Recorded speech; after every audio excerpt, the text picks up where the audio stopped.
Hello my dear students. तो बच्चों NCERT based question practice में फोटोसिंथेसिस चैप्टर हमने स्टार्ट किया था एंड लास्ट सेशन में हमने केमी-ऑस्मोटिक हाइपोथेसिस के बारे में डिटेल में देखा कि किस तरह से यहाँ पर एक प्रोटॉन ग्रेडियंट क्रिएट होता है और वो उसकी वजह से एटीपी का फॉर्मेशन होता है।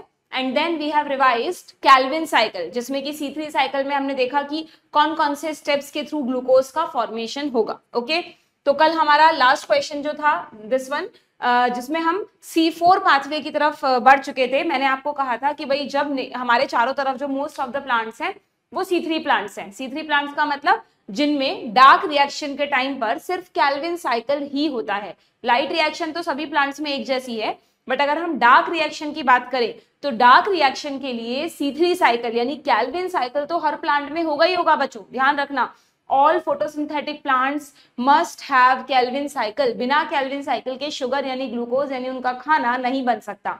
बट यस, कुछ प्लांट्स में नेचर ने एडिशनल पाथवे इवॉल्व किए, जिसमें आता है एक तो C4 साइकिल जिसे हैच एंड स्लैक ने डिस्कवर किया, हैच एंड स्लैक साइकिल कहते हैं, और एक आपकी एनसीईआरटी में नहीं दिया है but that is CAM pathway, CAM cycle. उसके बारे में मैं आपको बहुत शॉर्ट में बता दूंगी, ठीक है। तो हम बात कर रहे थे कि ये जो C4 पाथवे है इसकी जरूरत क्यों पड़ी, है ना। यही मैंने आपको कहा था कि ऐसी क्या रिक्वायरमेंट थी जिसकी वजह से नेचर को ये C4 पाथवे क्रिएट करना पड़ा। तो देखो समझना, एक्चुअली मैंने तुम्हें कल बताया था कि जो रुबिस्को एंजाइम है उसका नाम है रुबिस CO। रुबिस यानी RUBP उसका सबस्ट्रेट है, C यानी वो CO2 से भी जुड़ सकता है, O यानी वो O2 से भी जुड़ सकता है।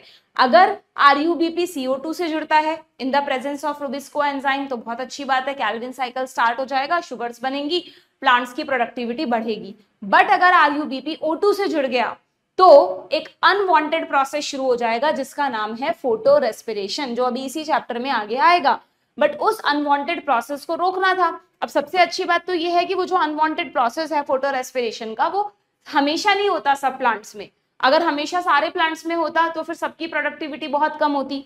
यूजुअली नेचर क्या देखा कि यार जो प्लांट्स है ना बहुत हाई टेम्परेचर वाले रीजन्स में उगते हैं, ट्रॉपिकल रीजन्स में ग्रो करते हैं, उनमें थोड़ी भी अगर ऑक्सीजन की कॉन्सेंट्रेशन बढ़ती है अंदर प्लांट के अंदर जहां पर ये सारी चीजें प्रेजेंट है क्लोरोप्लास्ट में, तो फिर RUBP CO2 से छोड़कर O2 से दोस्ती कर लेता है और ये दोस्ती प्लांट को भारी पड़ जाती है ना। तो नेचर ने सोचा कि यार जो प्लांट्स कहाँ उगते हैं, ध्यान रखना, वेरी वेरी इंपॉर्टेंट, नीट में पूछते हैं, जो प्लांट्स ड्राई ट्रॉपिकल रीजन्स में ग्रो करते हैं उन प्लांट्स में कुछ तो ऐसा करना पड़ेगा कि RUBP O2 के कांटेक्ट में ही ना आए। क्योंकि डू रिमेंबर RUBP O2 के कांटेक्ट में कब आता है, तीन कंडीशंस याद रखना, हाई O2, हाई टेम्परेचर और हाई सनलाइट इंटेंसिटी। ये तीनों बातें आप लिख लो, वैसे आपकी बुक में लिख रखा है। ये जो फोटो रेस्पिरेशन वाला टॉपिक है ना, ये कैसा है, यहाँ पे लिख लेना ब्रैकेट में, अनवांटेड प्रोसेस। प्लांट नहीं चाहते ये प्रोसेस हो, पर ये प्रोसेस सिर्फ कब होता है, ये प्रोसेस होता है जब RUBP, ये तो नॉर्मल रिएक्शन दिखाई है, ये तो कैल्विन साइकिल का पार्ट है, इसे मत समझ लेना, ये तो डिजायर्ड प्रोसेस है। अगर RUBP CO2 से जुड़ेगा तो कैल्विन साइकिल स्टार्ट हो जाएगा, बहुत बढ़िया बात है। बट अगर RUBP किससे जुड़ जाए, अगर RUBP O2 से जुड़ जाए, ये रहा RUBP अगर O2 से जुड़ जाए तो क्या होगा बच्चों, तो यहाँ पर एक प्रोसेस स्टार्ट हो जाता है जिसको बोलते हैं फोटो रेस्पिरेशन। और ये क्यों इतना बेकार प्रोसेस है, क्योंकि इस पाथवे में ना कोई शुगर बनती है ना ही ATP बनती है। नाम तो इसका बड़ा ऐसा रखा है कि फोटोसिंथेसिस प्लस रेस्पिरेशन, हमें लगेगा फोटोसिंथेसिस यानी शुगर भी बन रही है और रेस्पिरेशन यानी ATP भी बन रही है, but no, neither sugars nor ATP will form, rather it results in the release of CO2।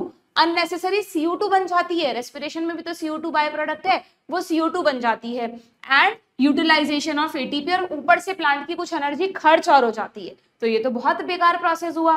तो नेचर ने कहा कि यार क्या करें हम, कैसे इस प्रोसेस को रोकें, कौन से प्लांट्स में ज्यादा जरूरी है, ये प्रोसेस कब होता है, ध्यान रखना, तीन कंडीशंस में, अगर रुबिस्को के आसपास ऑक्सीजन की कॉन्सेंट्रेशन ज्यादा हो, प्लस हाई टेम्परेचर हो, प्लस हाई सनलाइट इंटेंसिटी हो, ठीक है। But obvious high sunlight intensity की वजह से ही टेम्परेचर बढ़ा है, तो ये तीन कंडीशंस जब होंगी तब ही RUBP O2 से रिएक्ट करता है। अदरवाइज C3 प्लांट्स में सिर्फ हाई O2 और वो प्लांट्स में हाई टेम्परेचर में नहीं उग रहे हैं वो प्लांट, तो नॉर्मली ये प्रोसेस नहीं होता, ठीक है।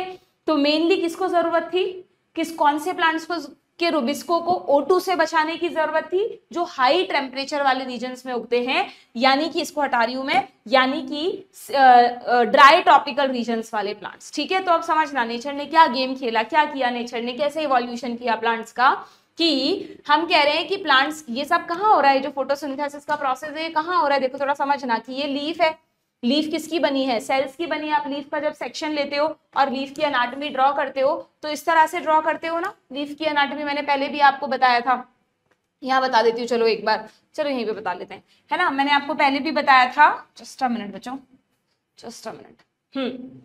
तो कि अगर ये लीफ है तो लीफ में ये अपर एपिडर्मिस होती है ना, ये लोअर एपिडर्मिस होती है लीफ की।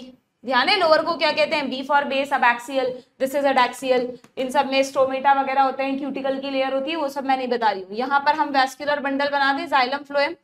इस वैस्कुलर बंडल के चारों तरफ, ध्यान रखना, इस वैस्कुलर बंडल के चारों तरफ जो सेल्स होती हैं उनको कहते हैं बंडल शीथ सेल्स। बच्चों डू रिमेम्बर, ऐसी बंडल शीथ सेल्स मैंने आपको वहां भी बताई थी मोनोकॉट स्टेम में।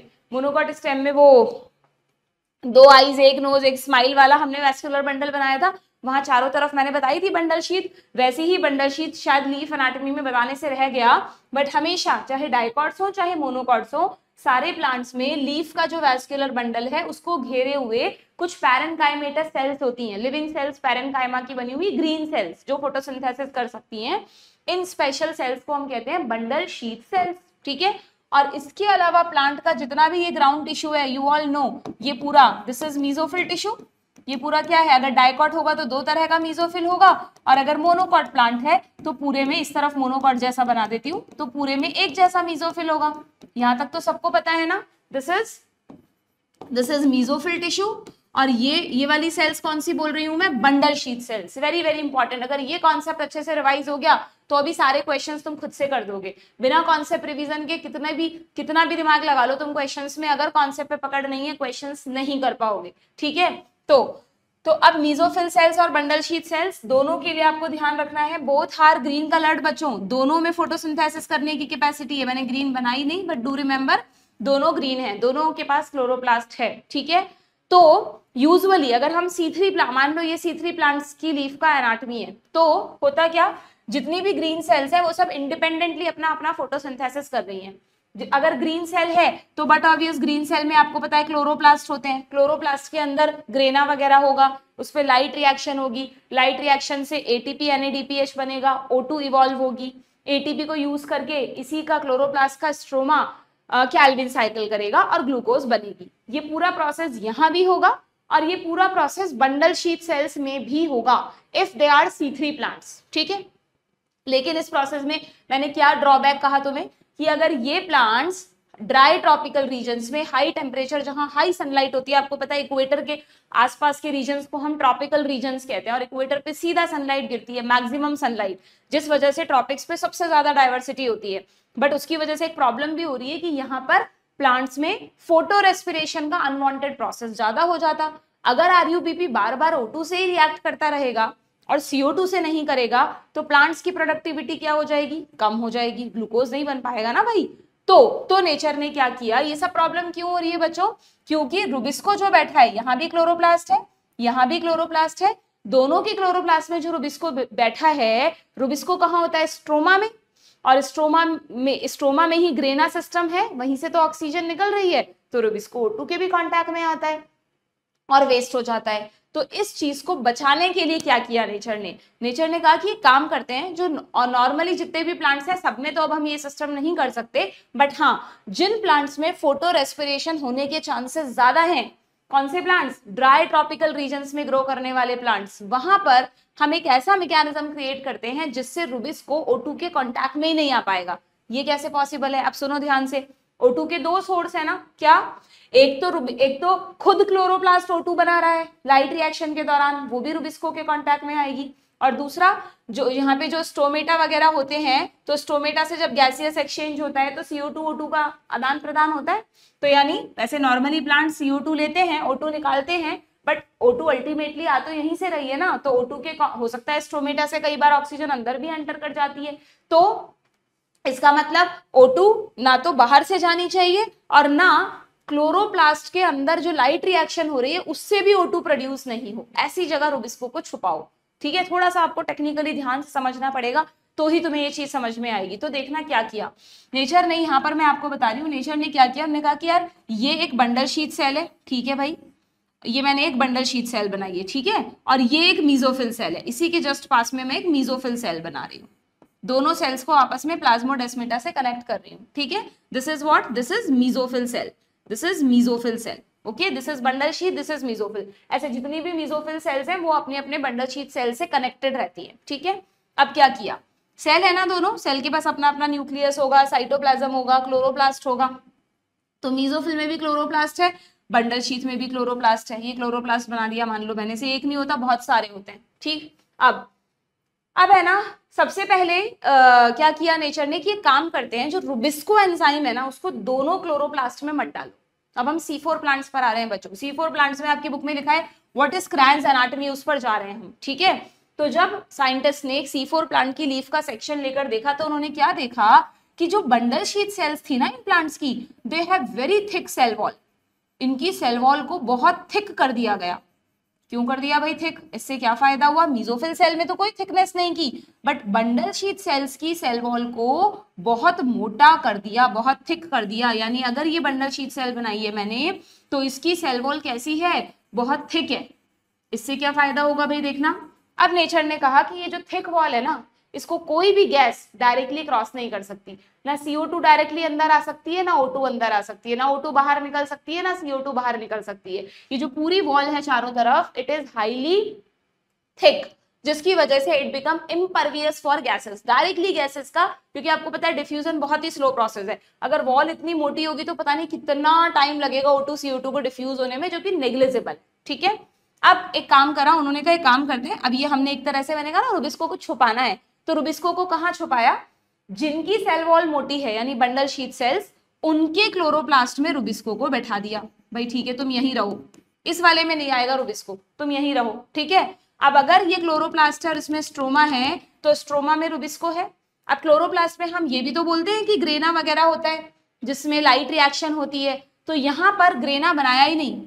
यहाँ पर ये जो क्लोरोप्लास्ट है वो कैसा है, ये शायद पॉइंट तुम्हारी बुक में नहीं लिखा है, बट ध्यान रखना यहाँ पर ए ग्रेनल क्लोरोप्लास्ट बना दिया बच्चों, ए ग्रेनल।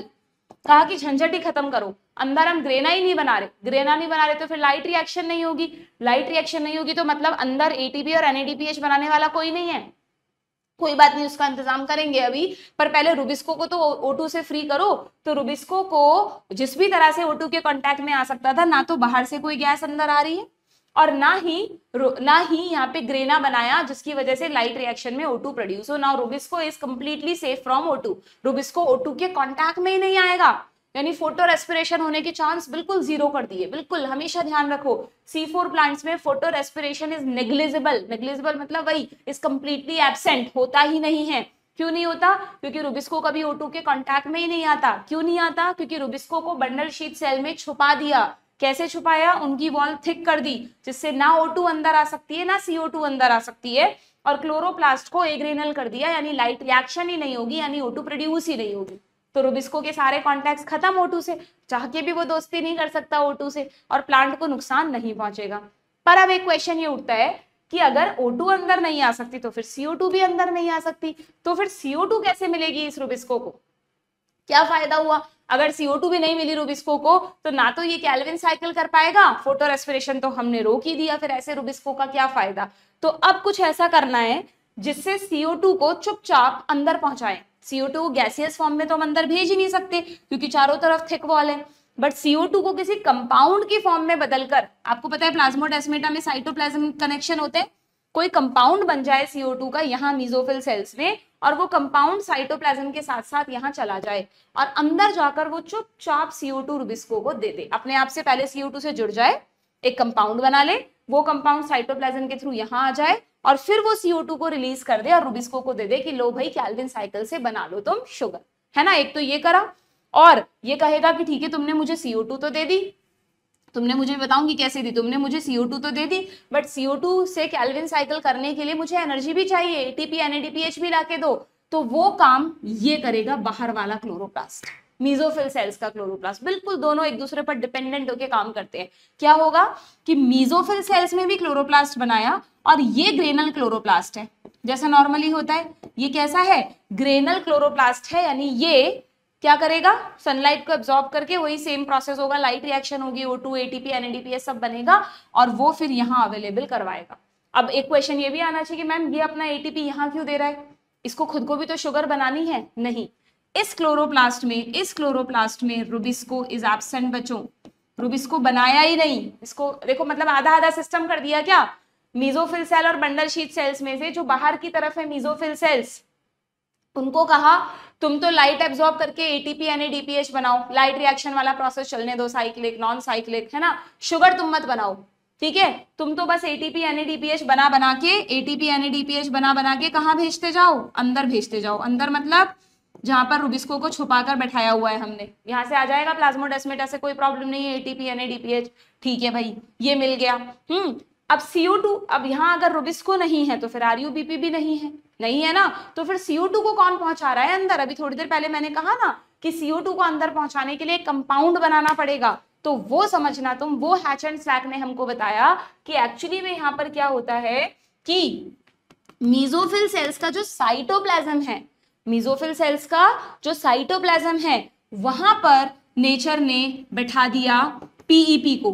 कल बताया था फॉस्फोइनॉल पायरुवेट, PEP, और ये PEP CO2 को पकड़ेगा और बनाएगा oxalo acetic acid. PEP is a 3 carbon compound, एक कार्बन इसका आ जाएगा तो 4 कार्बन कंपाउंड यानी ऑक्सैलो एसिटिक एसिड बनेगा।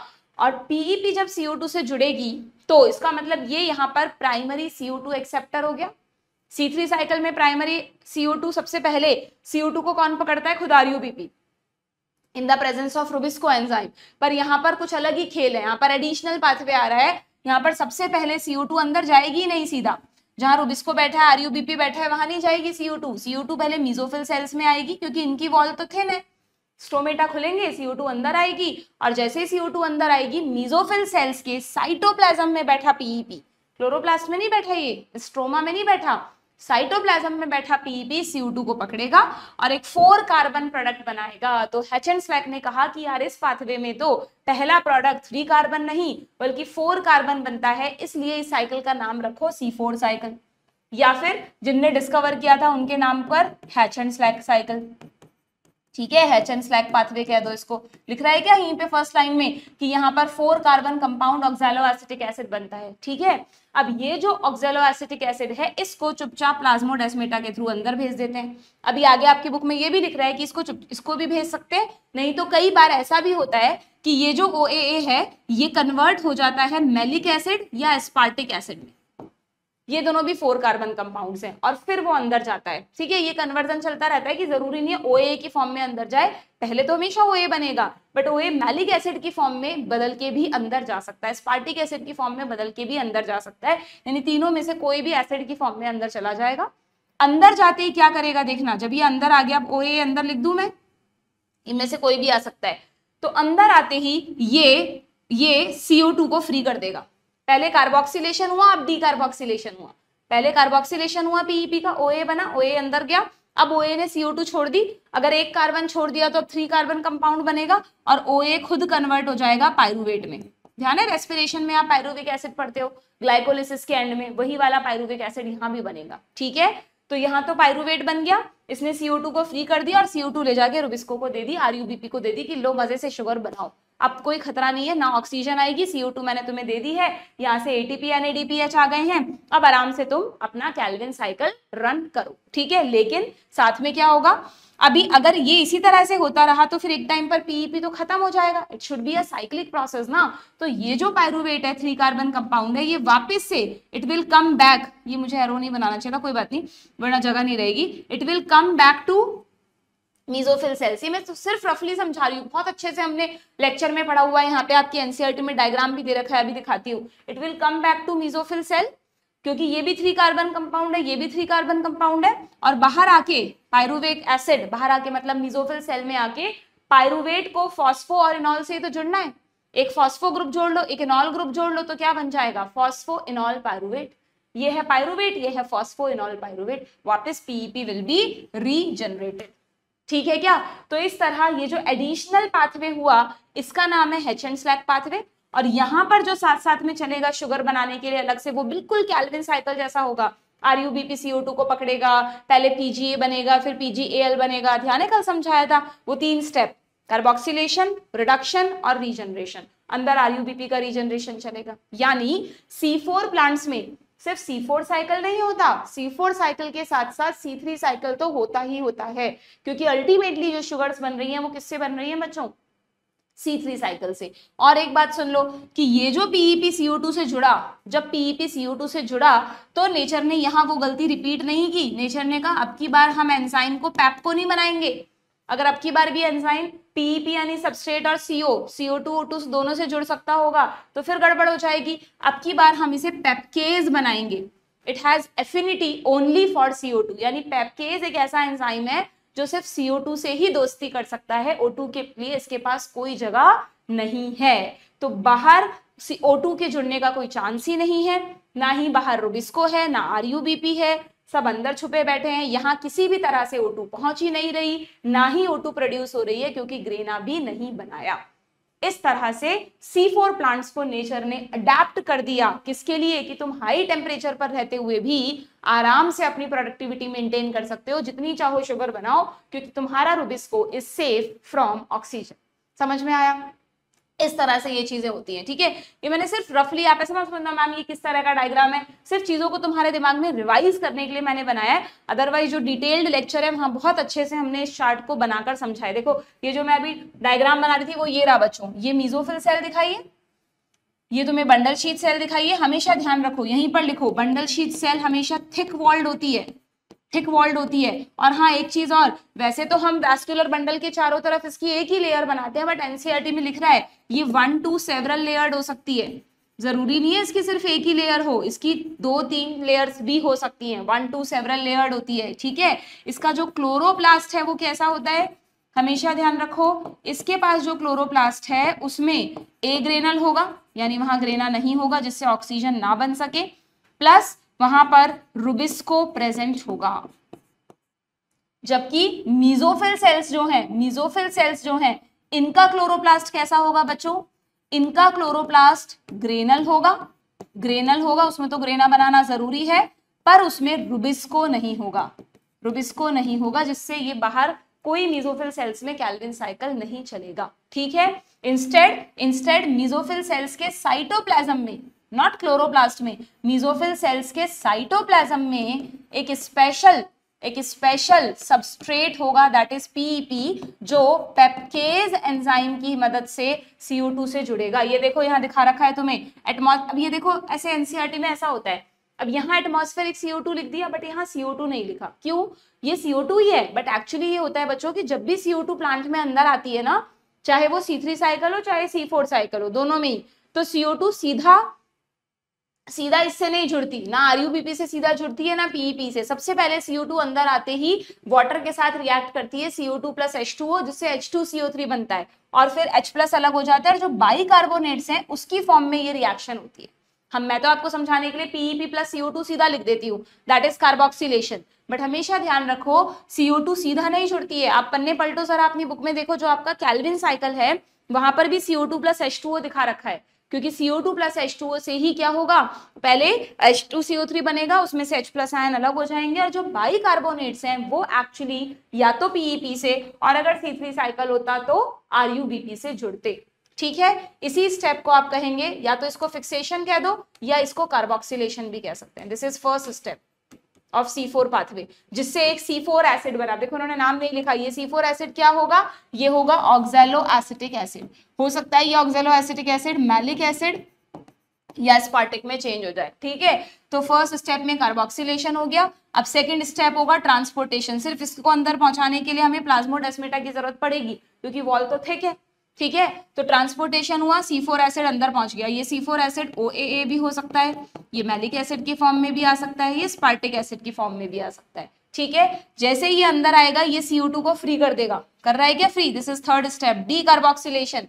CO2 को फ्री करते ही CO2 को अंदर ये, अगर ये क्लोरोप्लास्ट है अंदर का, तो क्लोरोप्लास्ट में कौन बैठा है, आरयूबीपी एंड रुबिस्को बैठे हैं, आरयूबीपी एंड रुबिस्को बैठे हैं। ये CO2 को पकड़ के कैल्विन साइकिल स्टार्ट कर देंगे। तो अगर तुमसे पूछे C4 प्लांट्स में कैल्विन साइकिल कौन सी सेल्स में होता है, तो do remember bundle sheath cells में होता है, ठीक है। एंड यहाँ पर देखो C3 एसिड बन जाएगा, ये अभी बताया मैंने तुम्हें कौन सा C3 एसिड है, this is pyruvate, pyruvic acid, 3 carbon compound, ठीक है। फिर it will be transported back, ये वापस ट्रांसपोर्ट होएगा कहां पर, इसी में मीजोफिल सेल्स में। ये आ गया C3 एसिड, कौन है C3 एसिड, पायरुवेट है। और इस पायरुवेट का फाइनली ये पायरुवेट रीजनरेट करेगा किसको, पीईपी को। पीईपी भी 3 कार्बन कंपाउंड है, ये भी 3 कार्बन कंपाउंड है, नो प्रॉब्लम, आराम से रीजनरेशन हो जाएगा, ठीक है। बट अब क्या इस पूरे प्रोसेस में कहीं एनर्जी खर्च होगी, तो कैल्विन साइकिल में तो सेम वही एनर्जी खर्च होगी जो वहां हुई थी। टोटल याद है आपको, 6 12 18, 12 NADPH 18 ATP, तो ये तो होगी यहाँ पर 12, क्या 12 तो NADPH, कम वाला NADPH है, ज्यादा वाला ATP है, and 18 ATP। But do remember कि जब ये रीजनरेशन होगा ना बच्चों, तो रीजनरेशन में 2 ATP पर साइकिल एडिशनली खर्च होंगे। एक C4 साइकिल में रीजनरेशन के लिए 2 ATP पर, वहां पे यहाँ पर रीजनरेशन वाले स्टेप पर एक ही ATP एक बार में खर्च हुआ था, 2 ATP होंगे।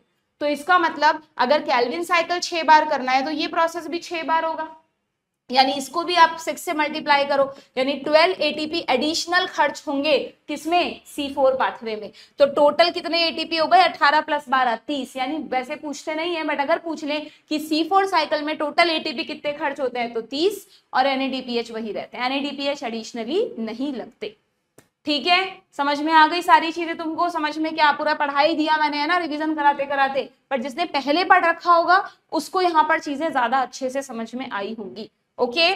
तो यहाँ पर ये सब चीजें आपके लिखी हुई हैं, जो चीजें मैंने बताई, यहाँ पर उनका नाम भी है, वो जो मैं अभी बता रही थी ना आपको, मैलिक एसिड, एस्पार्टिक एसिड, कहीं तो देखा था मैंने, अभी मुझे दिख नहीं रहा है नाम, यहीं पर लिखा हुआ था बच्चों, हाँ कहाँ गया, ये रहा। इन 4 कार्बन कंपाउंड्स में मैलिक एसिड या एस्पार्टिक एसिड भी बन सकता है। कई बार तुम इन छोटी छोटी लाइंस को मिस कर देते हो, फिर नीट में क्वेश्चन पूछ लेते तुम कहते हो मैम आउट ऑफ कोर्स आ गया, आउट ऑफ कोर्स नहीं, आउट ऑफ NCERT कुछ नहीं आता, सब यहीं से पूछते हैं तुमसे, ठीक है। डन। ये देखो तुमसे क्वेश्चन पूछा है, बताओ, did you note that the kelvin pathway occurs in all the mesophyll cells of C3 plant. अगर C3 प्लांट की बात कर रहे हैं तो C3 प्लांट्स में तो मेसोफिल सेल्स में कैल्विन पाथवे होगा ही होगा, यस। बट अगर ये पूछते C4 प्लांट्स, तो C4 प्लांट्स की मेसोफिल सेल्स में कभी भी कैल्विन साइकिल नहीं होता। कैल्विन साइकिल कहाँ हो रहा है, अंदर मोटी वॉल वाली सेल, मोटी वॉल वाली सेल यानी जो बंडल के चारों तरफ है, यानी bundle sheath cell. And yes, इसी मोटी सेल वॉल वाली सेल्स की वजह से, अभी मैंने यहाँ डायग्राम बनाया था, उसमें तुम्हें वैस्कुलर बंडल के चारों तरफ रिंग दिख रही थी क्या, रिंग दिख रही थी क्या, ये थिक वॉल्ड सेल्स है ना, तो एक रिंग की तरह प्रेजेंट है, तो इसी को क्रैन्स एनाटॉमी कहा गया। क्रैन्स कोई साइंटिस्ट नहीं है, क्रैन्स वर्ड का मतलब होता है रेथ, रेथ वर्ड का मतलब होता है ring. It reflect the arrangement of cells, यहाँ लिख लेना, it reflect the arrangement of cells. Wreath word का मतलब होता है रिंग, ये एक रिंग फॉर्म में अरेंज है, थिक वॉल्ड है, दैट्स वाई इस स्पेशल एनाटॉमी को कहा गया क्रैन्स एनाटॉमी। तो अगर हमें किसी भी प्लांट को में कंफर्म करना है कि ये C3 प्लांट है या C4 प्लांट है, तो हमें सिंपली उसकी लीफ को तोड़ना है, उसका सेक्शन लेना है और उसकी माइक्रोस्कोपिकल स्टडी करनी है, एनाटॉमी देखनी है। अगर आपको क्रैन्स एनाटॉमी दिख रही है तो वो एक C4 प्लांट है, नहीं दिख रही है तो वो C3 प्लांट है, ठीक है। C4 प्लांट के एग्जाम्पल्स ध्यान रखना। अच्छा, मैंने तुम्हें बताया था क्या कि प्लांट्स में डाइकॉट्स से ज्यादा इवॉल्व माना जाता है मोनोकॉट्स को, और आप देखना ज्यादातर ड्राई ट्रॉपिकल रीजन्स में मोनोकॉट्स की ग्रोथ बहुत अच्छी होती है। तो ये जो मोनोकॉट्स हैं, जनरली C4 प्लांट्स जो हैं, ये जो क्रैन्स एनाटॉमी है वो मोनोकॉट्स में ही मिलती है। मोनोकॉट्स जैसे कि मेज, सोरघम। अब यहाँ पे अगेन एक एक्सेप्शन है, जैसे ही हम मोनोकॉट्स बोलते हैं तो हमको सबसे पहले गेहूं और चावल ही याद आता है, व्हीट एंड राइस याद आता है। बट व्हीट एंड राइस में क्रैन्स एनाटॉमी नहीं है बच्चों, व्हीट एंड राइस मोनोकॉट होते हुए भी C3 प्लांट्स ही हैं। तो C4 प्लांट्स में आपको मेज, एक्चुअली मैं तो इसको SMS से याद कराती हूँ, SMS है ना, SMS मेडिकल कॉलेज जयपुर का आपका dream college, one of the dream college. तो जो राजस्थान के बच्चे हैं एटलीस्ट उनको तो पता होगा ही। तो ये शुगर केन, मेज, सोरघम, शुगर केन, मेज, सोरघम तीनों मोनोकॉट्स हैं। ऐसा नहीं है कि सारे मोनोकॉट C4 प्लांट्स हैं, बट जो C4 प्लांट मतलब जिन प्लांट्स में आपको क्रायंस एनाटॉमी मिलेगी वो मोस्टली मोनोकॉट्स ही हैं, ठीक है। बट मैंने आपको एक्सेप्शन भी बता दिया, ये दोनों मोनोकॉट होते हुए भी C3 प्लांट, ठीक है। गेहूं और चावल जो दो मेन फूड है, या तो गेहूं खाते हैं किसी जगह पर मेनली, या चावल खाते हैं, दोनों मोनोकॉट हैं, बट ये दोनों ही C4 नहीं है। इस तरह से आप याद कर सकते हैं चीजों को लिंक करके, ठीक है। अब तुम फटाफट मुझे क्वेश्चंस बताओ। चलो, consider the following statement regarding photosynthesis. ओहो, रिगार्डिंग फोटोसिंथेसिस देखते हैं भाई। ATP formation during photosynthesis is termed as photophosphorylation, बिल्कुल ठीक है, फर्स्ट सेशन में बताया था। लाइट रिएक्शन के दौरान ATP का बनना फॉस्फोराइलेशन, ठीक है, फोटो लगा दो उसमें। Kranz anatomy pertain to leaf in wheat and rice, आ गया? नहीं, व्हीट एंड राइस में क्रायंस एनाटॉमी नहीं मिलेगी। Reduction of NADP to NADPH, पहले तो ये चेक कर लो, NADP अगर NADPH में बदल रहा है तो गेन ऑफ हाइड्रोजन हुआ है, गेन ऑफ हाइड्रोजन यानी रिडक्शन, तो yes, reduction of NADP to NADPH occur during Calvin cycle. अब ये चेक करो, नो डाउट केल्विन साइकिल में रिडक्शन होता है बच्चों, नो डाउट केल्विन साइकिल का एक इंपॉर्टेंट पार्ट है रिडक्शन, बट क्या यहाँ पे NADP का रिडक्शन हुआ है क्या? NADP से NADPH बना है क्या? नहीं, यहाँ पर NADPH का तो ऑक्सीडेशन हुआ है, NADPH तो हाइड्रोजन डोनर है, ये हाइड्रोजन देगा, तो रिडक्शन किसका हुआ है? PGA का। तो क्या ये बात सही है जो यहाँ लिखी है? मैंने कहा ना, बारीक से बारीक कॉन्सेप्ट अगर समझ लोगे तो गलती होगी ही नहीं। ये कह रहा है reduction of NADP to NADPH, जो कि लाइट रिएक्शन में हुआ था जब NADP ने इलेक्ट्रॉन्स को किडनैप किया था नॉन साइक्लिक वाले में, है ना। तो ये केल्विन साइकिल में होता है क्या? नहीं, बट यस केल्विन साइकिल में रिडक्शन होता है किसका? PGA का। क्या बनता है? PGAL बनता है। और यहाँ पर रिड्यूसिंग एजेंट कौन है? NADPH, क्योंकि रिड्यूसिंग एजेंट वो होता है जिसका खुद का ऑक्सीडेशन हो, यानी जो हाइड्रोजन अवेलेबल करवाए, ठीक है। जिनकी केमिस्ट्री भी अच्छी है वो ये जो दो चैप्टर है ना, फोटोसिंथेसिस और रेस्पिरेशन, इनको ज्यादा अच्छे से समझ पाएंगे। Okay, in a chlorophyll molecule magnesium is present in phytol tell. अच्छा, तुम्हारे क्लोरोफिल का पूरा स्ट्रक्चर नहीं है एक्चुअली। क्लोरोफिल के मॉलिक्यूल में ऐसे जब बनाते हैं उसको एक हेड होता है, एक टेल होती है, टेल को फाइटॉल टेल भी कहते हैं, बट ये सब तुम्हें डिटेल में नहीं जाना। बस इतना सा ध्यान रखना बच्चों की क्लोरोफिल में मैग्नीशियम होता है, बट कहाँ होता है? टेल में नहीं होता। जो हेड वाला पार्ट होता है ना, उसमें यहाँ बीच में मैग्नीशियम आयन होता है, फिर उससे सारी चीजें जुड़ती हैं, बॉन्ड वगैरह बनता है, डिटेल में नहीं जा रहे हम। तो यस, क्लोरोफिल का एसेंशियल पार्ट है मैग्नीशियम, लेकिन टेल में नहीं बल्कि उसके हेड में। जैसे हम बोलते हैं ना हीमोग्लोबिन में आयरन होता है हमारे हीमोग्लोबिन में, वैसे हमेशा ध्यान रखो, जैसे हमारा रेड पिगमेंट है हीमोग्लोबिन, प्लांट्स का ग्रीन पिगमेंट है क्लोरोफिल, और जैसे हमारे हीमोग्लोबिन में आयरन है, जैसे प्लांट के क्लोरोफिल में मैग्नीशियम है। मिनरल न्यूट्रिशन चैप्टर हट गया, वहां पे आता है ये, तो तुम यही लिख लो अपनी फोटोसिंथेसिस चैप्टर में ऊपर, क्लोरोफिल हैज मैग्नीशियम आयंस, ठीक है। तो ये स्टेटमेंट ओवरऑल क्या हो गया बच्चों? गलत हो गया। तो यहाँ पर हमें क्या बताना है बच्चों? करेक्ट स्टेटमेंट बताना है, करेक्ट स्टेटमेंट बताना है। ये क्या हुआ? करेक्ट स्टेटमेंट तो मिले ही नहीं हमको ऑप्शंस के अकॉर्डिंग। ऑप्शंस में तो दो दो करेक्ट कर रखे हैं, यहाँ तो तीनों ही गलत है। फर्स्ट तो सही है, क्रायंस एनाटॉमी नहीं मिलेगी व्हीट एंड राइस में, रिडक्शन अकर ड्यूरिंग, ये भी गलत है। In a chlorophyll molecule magnesium is present in phytol tail, नहीं, ये यहाँ पे ऑप्शंस इनकरेक्ट है, ठीक है। हमें हमारे कॉन्सेप्ट्स को चेंज नहीं करना, कई बार हो जाता है बुक्स में मिसप्रिंटिंग हो जाती है, हमें कॉन्सेप्ट्स पे स्टिक रहना है। ये बिल्कुल ठीक है कि ये तीनों गलत है, only A is correct, only A is correct, ठीक है। जब भी आप किसी भी बुक से क्वेश्चन प्रैक्टिस करते हो ना बच्चों, अगर अपने कॉन्सेप्ट के अकॉर्डिंग आंसर मैच नहीं हो रहा तो प्लीज उसको अपने टीचर से डिस्कस करें, वहां से टैली करें। ये नहीं कि उसने कोई सोल्यूशन बना के छाप दिया या आंसर दे दिया और आपने उसके अकॉर्डिंग अपना कॉन्सेप्ट ही बदल लिया, नहीं। हो सकता है आप गलत हो, आपको आंसर समझ में नहीं आ रहा हो या कोई गड़बड़ हो, तो आप अपने टीचर से कंसल्ट करें, वो आपको बताएंगे कि हाँ यहाँ प्रिंटिंग मिस्टेक है या आपकी कॉन्सेप्चुअल मिस्टेक है, ठीक है। आगे बढ़े, चलिए नेक्स्ट क्वेश्चन पर आते हैं। In Kranz anatomy the bundle sheath cells have, Kranz anatomy में बंडल शीथ सेल्स में क्या स्पेशल होगा? थिन वॉल तो हटा दूं, थिक वॉल, बट ऑब्वियस मैंने आपको भी डायग्राम बना के दिखाया था, बिल्कुल पास पास चिपकी हुई थी, सो नो इंटरसेलुलर स्पेस, मैंने तो गलत है, ठीक है। And large number of chloroplast या फ्यू। अच्छा, ये भी ध्यान रखना कि आप खुद बताओ शुगर्स का एक्चुअल फॉर्मेशन कहाँ हो रहा है? शुगर्स बाहर बन रही है कि अंदर बन रही है? बाहर वाले को तो सिर्फ फटाफट लाइट रिएक्शन करके एनर्जी प्रोवाइड करनी है, शुगर एक्चुअली में अंदर बन रही है ना, जहां ए ग्रेनल क्लोरोप्लास्ट है। तो ज्यादा क्लोरोप्लास्ट का कहाँ होगा, यहाँ, मतलब एक ही सेल में 10 से 12 या उससे भी ज्यादा क्लोरोप्लास्ट होंगे, जबकि बाहर कंपैरेटिवली क्लोरोप्लास्ट का नंबर कम होता है। ठीक है, तो ये भी आपको ध्यान रखना है, ए ग्रेनल होने के साथ साथ नंबर भी इसका ज्यादा है। ओके, लिखा है एनसीईआरटी में, पढ़ लेना आप। Consider the following statement with respect to photosynthesis. ठीक है भाई, the first CO2 acceptor in C4 cycle is OAA। यहीं पर सिली मिस्टेक होती है। हाँ भाई, फर्स्ट है ऑक्सैलो एसिटिक। अगेन याद दिला दूं, OAA is the first product, not acceptor. Acceptor जो CO2 को पकड़ेगा, CO2 को पकड़ेगा कौन, PEP, तो ये गलत है। ठीक है, इन C3 plants the first stable product, अब प्रोडक्ट की बात हो रही है C3 प्लांट्स में, during dark reaction is RUBP, फिर गलत। अब की बार प्रोडक्ट को RUBP कह दिया, RUBP तो एक्सेप्टर है, प्रोडक्ट कौन है, 3PGA। Cyclic ETS results in formation of ATP, yes, cyclic में सिर्फ ATP बना था क्योंकि इलेक्ट्रॉन्स का कोई किडनैप ही नहीं हुआ था। जहां किडनैप होगा नॉन साइक्लिक में, वहीं NADPH बनेगा। Oxygen which is liberated during photosynthesis comes from water, बिल्कुल ठीक है, वाटर के ऑक्सीडेशन से ही ऑक्सीजन बनेगी। तो यहाँ पर हमें करेक्ट बताने हैं, तो करेक्ट है C and D, ये रहा ऑप्शन C। ठीक है, नेक्स्ट क्वेश्चन पर आते हैं। Which of the following is incorrectly match, incorrect match निकालना है। सॉर्गम SMS में क्रैंस एनाटॉमी है।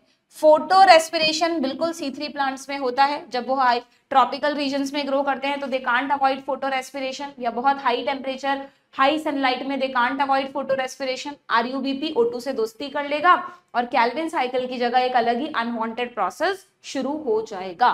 ठीक है, PS2 इज P700, क्या 700 और 680 में से ज्यादा मार्क्स कौन से हैं, 700, तो फर्स्ट रैंक 700 वाले की, सेकंड रैंक 680 वाले की, तो ये हो गया मिसमैच। PEP कार्बोक्सिलेज आ गया, पेप्केज एंजाइम मीजोफिल सेल्स में होता है क्या, बिल्कुल ठीक है, तो हमें इनकरेक्ट बताना था, ये रहा। ठीक है, तुम अपनी एनसीईआरटी में यहाँ पर लिख लेना बच्चों, ये जो स्टेप होता है ना, जब PEP बाइकार्बोनेट से जुड़कर C4 एसिड बनाता है, तो ये जो फिक्सेशन वाला स्टेप है, ये पूरा फिक्सेशन हो रहा है, इस फिक्सेशन को कौन मीडिएट कर रहा है, पेप्केज एंजाइम, PEP कार्बोक्सिलेज। ठीक है, रुबिस्को तो अंदर कैल्विन साइकिल में काम आता है।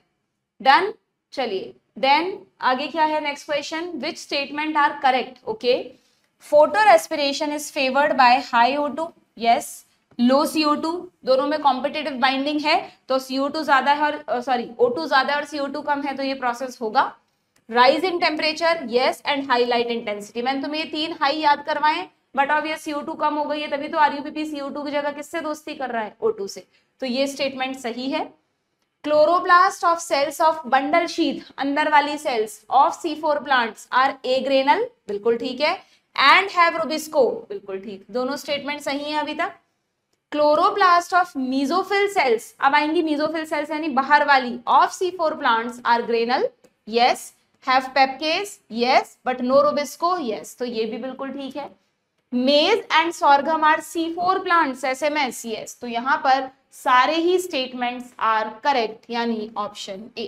बिल्कुल अपने कॉन्सेप्ट अगर अच्छे हैं तो आप गलती कर ही नहीं सकते। कॉन्सेप्ट अच्छा करके क्वेश्चन प्रैक्टिस जिस बच्चे ने कर ली, रिवीजन कर लिया, टेस्ट दे दिया, हो गया वो चैप्टर प्रिपेयर। आप दुनिया भर की स्ट्रैटेजीज ढूंढते रहते हो, हमें कोई प्लान बता दे क्या करना है, कैसे पढ़ना है, कैसे टाइम मैनेजमेंट करना है, everything is linked to this बच्चों, कि आपको जो डेली क्लास में पढ़ाया जा रहा है, अगर आप नीट की तैयारी कर रहे हैं तो कहीं ना कहीं से तो तैयारी कर ही रहे होंगे, ऑफलाइन ऑनलाइन, अगर ओनली यूट्यूब से कर रहे हैं, सेल्फ स्टडी कर रहे हैं, तो वही बच्चा कर रहा होगा जो सिंसियरिटी से अपना एक प्लानर बनाता है कि मुझे आज ये खत्म करना है, आज ये लेक्चर देखना है। तो बस you have to do only one thing, कि जो आपने आज लेक्चर्स देखे हैं 3 सब्जेक्ट के या 2 सब्जेक्ट के, उन चीजों को अपने सेल्फ स्टडी वाले टाइम में आपको क्या करना है, उनको एनसीईआरटी से पढ़ के कॉन्सेप्ट दिमाग में बिठा के अच्छे से क्वेश्चन प्रैक्टिस कर देनी है। अगर सेम टू सेम डे आपने ये चीज कर ली, अपने आप टाइम मैनेजमेंट हो गया। You know your daily target, कि जो आज पढ़ाया गया है क्लास में वो आके मुझे पढ़ना है, कॉन्सेप्ट दिमाग में बिठाना है और क्वेश्चन प्रैक्टिस करनी है। अब इसमें अगर टालम टोल चल रही है कि यार आज ही तो पढ़ाए, कल कर लेंगे, कल छुट्टी है कोचिंग की, कल कर लेंगे, है ना, या आज यार पढ़ने में टाइम निकल गया, क्वेश्चन प्रैक्टिस कल करेंगे, अब ये कल करते रहे तो बस फिर सब डेविएट हो जाएगा, फिर डिस्ट्रैक्ट हो जाओगे, फिर वीडियोस ढूंढोगे कि यार कोई हमें बता दे कि कैसे पढ़ते हैं। पढ़ने का कोई अलग अलग मेथड नहीं है, एक ही तरीका है। दुनिया का कोई भी एग्जाम क्रैक करना हो, नीट हो, जेईई हो, यूपीएससी हो, कुछ भी व्हाटएवर, हर चीज को करने का एक ही तरीका, you should know the syllabus, you must have right mentors in your life, आपके पास सही टीचर्स होने चाहिए जो आपको चीजों को उस एंगल से समझा सकें जिस एंगल से कॉम्पिटिटिव एग्जाम में पूछी जाती हैं। बस आप उनसे पढ़ो, जो भी आपके सब्जेक्ट्स हैं सबके टीचर्स आपके पास हैं, आप उनसे पढ़ रहे हैं, उस चीज को घर पे आके कर रहे हैं, क्वेश्चन प्रैक्टिस कर रहे हैं, और जब भी टेस्ट हो रहा है आपके कोचिंग में आप अटेम्प्ट कर रहे हैं और धीरे धीरे अपनी परफॉर्मेंस इंप्रूव कर रहे हैं। मुझे नहीं लगता इसके अलावा कोई भी और मेथड है जो आपका नीट में सिलेक्शन करवाएगा। This is the only method, full proof method है। जिस बच्चे ने पूरे साल 2 साल जो भी आपके तैयारी का टाइम है सिर्फ इस चीज को फॉलो कर लिया ना कि सिलेबस हमें टाइमली कंप्लीट करना है, इतनी सिंसियरिटी आप ले आए अपने आप में, तो सिलेक्शन अपने आप हो जाएगा। बस यही तो सिंसियरिटी है मैम जो हमें नहीं आ पाती है ना, तो बस ये आनी जरूरी है, तो आपके लिए कुछ भी मुश्किल नहीं होगा। ठीक है, मैंने नहीं देखा आज तक ऐसा कोई बच्चा जिसने इतनी सिंसियरिटी से कि डेली जो उसको पढ़ाया गया उसने वो पढ़ा है और डेली क्वेश्चन प्रैक्टिस की है, टेस्ट भी दिए हैं, परफॉर्मेंस भी अपनी डिस्कस की, और फिर वो कहे कि मैम मेरा सिलेक्शन क्यों नहीं हुआ। हो ही नहीं सकता। नहीं होने का सिर्फ कारण होता है फोकस में कमी, कंसंट्रेशन में कमी, पढ़ लिया लेकिन समझ नहीं आया, फिर हमने उसको टालम टोल कर दिया, प्रोक्रास्टिनेशन कर दिया, कभी टेस्ट नहीं दिया कभी दे दिया, तो फिर ये सब करोगे तो फिर कहाँ से कोई तुम्हें समझा पाएगा, सिखा पाएगा कि बच्चों what is the plan to या what is the strategy to crack this exam. हर एग्जाम का यही एक फुल प्रूफ प्लान है। जो बच्चा मेहनत करता है, हार्ड वर्क करता है थोड़ा स्मार्टली, वो सिलेक्शन जरूर लेता है। ठीक, नहीं होता है तुमसे तो कोई बात नहीं होता तो मैं ये भी नहीं कह रही कि नहीं अपने आप को एकदम बुरी तरह से है ना झोंक दो, कोशिश तो करो। हमेशा हमें चैलेंजेस होने चाहिए लाइफ में, कोशिश करनी चाहिए, बट फिर भी नहीं हो रहा, लग रहा है यार 1 साल पूरा निकल गया, 2 साल ड्रॉप ले लिए, कोशिश भी कर ली, हमसे होती ही नहीं है इतनी पढ़ाई, तो कोई बात नहीं, इतना परेशान मत करो अपने दिमाग को। बहुत सारे दूसरे ऑप्शंस हैं, अच्छे अच्छे हैं, हो सकता है किसी और फील्ड में तुम्हारा इंटरेस्ट हो, तुमने कभी एक्सप्लोर ही नहीं किया हो, है ना। तो इसलिए पहले फर्स्ट प्रायोरिटी है कोशिश करनी है, फुल प्रूफ कोशिश करनी है जो मेथड मैंने बताया। फिर भी अगर नहीं हो रहा, तुमने 1 साल 2 साल लगा दिए, अपने 3 साल लगा दिए, तो फिर परेशान मत हो। बहुत ब्यूटीफुल लाइफ, बहुत ब्यूटीफुल ऑप्शंस आगे तुम्हारा इंतजार कर रहे होते हैं। You just have to push yourself. ठीक है, बढ़े आगे, चलिए। What is the site of C3 cycle? C3 cycle की साइट बतानी है हमको in C3 plants and C4 plants. हाँ, माइंड कहीं और चला गया, अभी मैम ने कुछ और बता दिया तो दिमाग अभी कहीं और चला गया। अब आ जाए वापस यहाँ C3 C4, वापस से कम बैक। चलो, ऐसा होता है ना, हम माइंड सोचते सोचते कहीं और चला जाता है, फिर आगे का पूरा लेक्चर हमें समझ ही नहीं आता कि आगे क्या बोल दिया, क्योंकि हमारे तो ख्याली पुलाव पकने शुरू हो जाते हैं दिमाग में, वो नहीं होना चाहिए। ठीक है, अब वापस आ गए हम यहाँ पे, तो यहीं पर आना चाहिए हमारा दिमाग हमारे साथ। ठीक है, चलिए, तो हम बात कर रहे हैं बच्चों कैल्विन साइकिल की। क्या कैल्विन साइकिल C4 प्लांट्स में होता है? अब कोई बच्चा ऐसा तो नहीं इसको लगता है मैम C4 प्लांट में कैल्विन साइकिल क्या कर रहा है? कैल्विन साइकिल यानी C3 साइकिल हर प्लांट में होगा। C3 प्लांट्स में सभी सेल्स में होगा, C4 प्लांट्स में सिर्फ बंडल शीथ में होगा। तो पहले तो हम C4 देख लेते हैं, सबसे आसान है। C4 प्लांट के मीजोफिल सेल्स वाले ऑप्शन हटा दो। ठीक है, अब C3 पे आओ। ये कह रहा है कि C3 प्लांट्स में मीजोफिल सेल्स में होगा, और ये कह रहा है एपिडर्मल सेल्स में होगा। एपिडर्मल सेल्स का तो कोई लिंक ही नहीं है। मैंने तुम्हें बताया था लीफ की जो अपर और लोअर एपिडर्मिस होती है वो ट्रांसपेरेंट होती है, क्लोरोफिल नहीं, क्लोरोप्लास्ट नहीं होता। तो सीधा सीधा हमें हमारा आंसर मिल गया ऑप्शन ए। ठीक है, next question, match the column करना है भाई, कर दो। ये तुम्हारी बुक में है नहीं, बट फर्स्ट सेशन में मैंने बताया था कि PS1 और PS2 जो डिस्कवर हुआ था वो इमर्सन एनहांसमेंट इफेक्ट से ही डिस्कवर हुआ था। तो ए को 4th से मैच कर दो। ये भी ध्यान रखना, जो लाइट रिएक्शन है बच्चों उसको हिल्स रिएक्शन भी कहते हैं, डार्क रिएक्शन को ब्लैकमैन्स रिएक्शन कहते हैं। लिख लो अपनी एनसीईआरटी में, जहां लाइट रिएक्शन है वहां लिख लो हिल्स रिएक्शन, हिल ने उसके बारे में बताया था। और डार्क रिएक्शन के कुछ बेसिक्स ब्लैकमैन नाम के एक साइंटिस्ट ने बताए थे, तो उसको ब्लैकमैन्स रिएक्शन भी कह देते हैं। वैसे डार्क रिएक्शन में हर साइकिल के अलग अलग नाम है, कैल्विन, हेचेंस्लैक, है ना, बट उसको ओवरऑल पूरी डार्क रिएक्शन को ब्लैकमैन्स रिएक्शन भी कहते हैं। तो हिल रिएक्शन को किससे मैच करूं? फोटोलाइसिस से मैच कर दो। फोटोलाइसिस ऑफ वाटर कब होता है? लाइट रिएक्शन के दौरान होता है। Calvin cycle C3, हेचेंस्लैक C4। तो ए का 4th, बी का 2nd, ए का 4th, बी का 2nd, ये रहा ऑप्शन डी। डन, चलो भाई। हाँ, अब जैसे ब्लैकमैन रिएक्शन कहते हैं वैसे ही अच्छा रुको, सीधा ये फैक्टर्स अफेक्टिंग पर आ गए। अब फोटो रेस्पिरेशन का कोई अलग से क्वेश्चन नहीं लिया यहाँ पर फोटो रेस्पिरेशन मैंने तुम्हें पूरा इसके साथ बता दिया ना कि फोटो रेस्पिरेशन क्या है। यहाँ पर अभी हमने देखा आरयूबीपी गलती से O2 से दोस्ती कर बैठा और उसका भुगतान प्लांट को करना पड़ा, क्योंकि प्लांट में केल्विन साइकिल नहीं हुआ, प्रोडक्टिविटी कम हो गई। तो what is the loss of photo respiration? कि फोटो रेस्पिरेशन से प्लांट्स की प्रोडक्टिविटी कम हो जाती है, और फोटो रेस्पिरेशन C4 प्लांट्स में कभी नहीं होता, C3 प्लांट्स में होता है। इट इज अनअवॉइडेबल, बट सिर्फ तब होता है जब high O2, high sunlight and high temperature हो। ठीक है, बस यही सब चीजें फोटो रेस्पिरेशन के लिए पूछी जाती है, नथिंग एल्स। ठीक है, C4 plants lack photo respiration, highlight कर देना, C4 प्लांट्स में फोटो रेस्पिरेशन नहीं होता। That's why C4 plants have high productivity and yields are better in these plants. ठीक है, चाहे आप उसको हाई टेम्परेचर में ग्रो कर रहे हो तो भी C4 plant show tolerance to higher temperature. मतलब कॉन्सेप्ट समझ में आ गया ना, तो तुम एक एक लाइन का मीनिंग अपने आप निकाल सकते हो। ठीक है, सब पढ़ाया है एनसीईआरटी सीरीज में, अब तुम देखो ही नहीं तो फिर क्या कर सकते हैं। वहां पर ये टेबल भी पूरी बनवाई है मैंने कि कैसे डिसाइड करोगे कौन, अगर ये टेबल एक बार खुद से ट्राई करना, अभी लेक्चर होने के बाद, आज का सेशन देखने के बाद ये टेबल खुद से फिल करना और फिर चेक करना मेरी एनसीईआरटी सीरीज में कि आपने सही फिल किया। अगर ये टेबल तुमने सही फिल कर ली ना, इसका मतलब तुम्हारा फोटोसिंथेसिस पक्का हो गया, तुम्हें बिल्कुल C3 और C4 अच्छे से समझ में आ गया। ठीक है, चलिए अब आ जाते हैं हम इसके लास्ट टॉपिक पर। अच्छा हाँ, मैं तुम्हें कह रही थी कैम पाथवे के बारे में यहाँ पर नहीं है, थोड़ा सा बता देती हूँ। क्वेश्चंस नहीं आते, बट मुझे पता है पुराने टाइम में आते थे, तुम पुराने PYQs करते हो तो दिमाग में उठता है। सिर्फ छोटी सी चीजें समझ लो। कैम प्लांट्स का मतलब है कैम, क्रेसुलेशियन एसिड, एक एसिड, एक फैमिली होती है सॉरी, जिसको बोलते हैं क्रेसुलेशी फैमिली। ये जो है ना सक्यूलेंट प्लांट्स, ओपेंशिया, यूफॉर्बिया, कैक्टस वगैरह, ये उस फैमिली के मेंबर है, क्रेसुलेशियन फैमिली। ठीक है, आजकल घरों में वो छोटी छोटी ग्रीन लीव्स के मोटी मोटी पत्ती वाले प्लांट्स नहीं उगाते, बहुत सुंदर लगते हैं देखने में, जेड प्लांट, तुम गूगल पे सर्च करना, जेड प्लांट्स बोलते हैं, ये सब इसी सक्यूलेंट प्लांट्स में आते हैं। तो दिस इज क्रेसुलेशियन फैमिली। ठीक है, अब तुम्हें अगर याद हो तो ये जो प्लांट्स हैं सक्यूलेंट प्लांट्स, ये डेजर्ट में ग्रो करते हैं ना, कैक्टस, ओपेंशिया, यूफोर्बिया। ध्यान है, प्लांट मॉर्फोलॉजी में बताया था कि क्योंकि डेजर्ट में पानी कम है तो इनमें एक ज़ेरोफाइटिक अडेप्टेशन है कि इनकी जो पत्तियां हैं वो कांटों में बदल गई स्पाइन, और स्टेम फूलकर फ्लैशी हो गए, जिसे आप कहते हो फाइलोक्लेड। यस, उसी क्लास की बात कर रहे हैं हम। तो अब क्योंकि ये डेजर्ट में उगते हैं तो इनमें एक अडेप्टेशन तो हो गया, लीव्स को ही स्पाइन में बदल दिया, ना रहेंगे स्ट्रोमेटा, ना होगा ट्रांसपिरेशन और ना ही होगा वाटर लॉस। ठीक है, दूसरा अडेप्टेशन क्या किया? दूसरा अडेप्टेशन नेचर ने किया कि जो स्टेम पर जो स्ट्रोमेटा है, क्योंकि स्ट्रोमेटा तो होने जरूरी है ही, पहले तो सरफेस एरिया कम कर दिया लीव्स का, बट स्टेम पर तो है गैसियस एक्सचेंज के लिए, तो उन स्ट्रोमेटा को दिन में खोलो ही मत, दिन में उनको बंद रखो।